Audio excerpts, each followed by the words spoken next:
Namaste.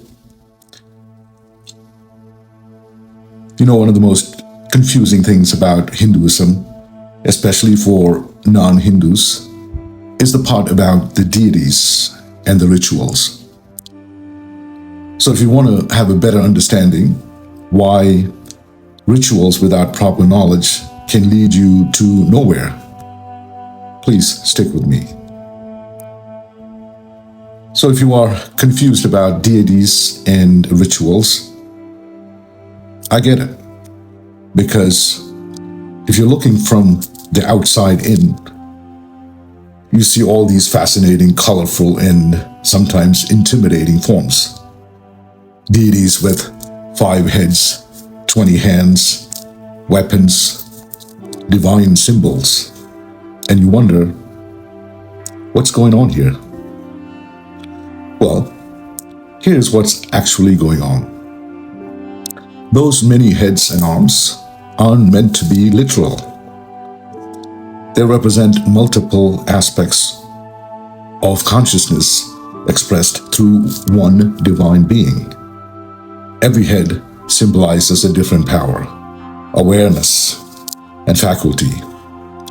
Every arm represents an ability to create, protect, destroy, bless, and guide. So when we focus on that deity, we are meditating on all those aspects with that one consciousness. That's why you'll see deities with different tools or weapons. They symbolize qualities of the divine at work, like wisdom cutting through ignorance, like strength protecting righteousness, and compassion balancing out that justice. It's art, but it's also science, a deeply psychological, metaphysical science. And this isn't something only Hinduism did. Even in Greek and Roman traditions, you had Zeus holding thunderbolt, Poseidon with his trident, Ares and Athena with spear and shields, Apollo with his bow. Every weapon was symbolic representation, the forces of nature and consciousness. In Hinduism, we even have what are called Devas and demigods, beings with partial or less divine status. Yes, they're not the supreme consciousness itself, but expressions of it. Some were born from divine and mortal unions. Others were mortals elevated to divine ranks because of their amazing karma or spiritual power. They assist in maintaining different aspects of creation, like rain, fire, wind, knowledge, time, and serve as archetypes that we can relate to. But over time, as the Abrahamic faiths spread, Judaism, Christianity, Islam, the way humans understood God changed. God became simpler, more human-like, a father, a king, a savior, or even in some cases, formless, just pure authority. And slowly, all the older symbolic gods of the world were labeled mythology, old thinking, primitive, superstitious. So naturally, modern human consciousness lost the ability to interpret that symbolic language. And sadly, even many Hindus themselves become disconnected from the deeper meaning of their deities. What we have today, especially since post-independence, Indian independence, is something called Neo-Hinduism, which started in the 19th century. Now, to be fair, it did a lot of good. It reformed certain traditions, challenged the caste system, and made spiritual wisdom more accessible. Good things. But it also simplified things too much. It turned a vast ocean of Vedic philosophy into religion of rituals and deities. So now if you look around in India, you will see the two most commonly worshipped deities, Lakshmi and Ganesha. Lakshmi, the goddess of wealth and abundance, and Ganesha, the remover of obstacles. And that says something about us as a people. We are praying mostly for money and for things to go smoothly. Well, nothing wrong with that, but it reflects what's on our collective mind.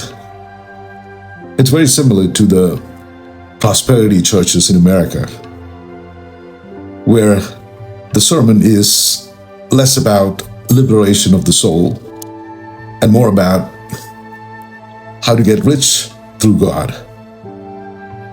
And usually, the one getting rich is the preacher. But the good news is things are changing. Many young Indians and even people in the West are going beyond the surface. They're no longer satisfied just doing rituals. They want to understand them. They are, would say, rediscovering the Vedas, diving into Upanishads. They are realizing that Sanatana Dharma isn't about worshipping many gods. It's about understanding many expressions of the one infinite consciousness. Now, I'll be honest, the Vedas are not easy to understand, even for Indians. They were written in Sanskrit, and sometimes even the Brahmana commentaries by great scholars can be complex and very symbolic.